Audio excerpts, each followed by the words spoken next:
you'll defrost meat so quickly. First, make sure to freeze the meat in a bag, laid flat.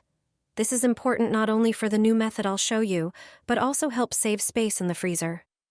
For this trick, you'll only need 2 pots. That's all you need to enjoy fresh and evenly defrosted meat. It will be ready in just a few minutes. You won't waste any more time on long defrosting processes. Preparing your favorite dishes will only take a moment. Try this method, and it might just become your favorite kitchen trick for everyday use. When you want to defrost meat, place one pot upside down, put the frozen meat on top,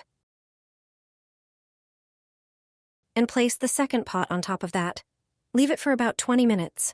Metal pots conduct heat perfectly, allowing the meat to defrost quickly without losing the juices that often escape when using other, more common methods.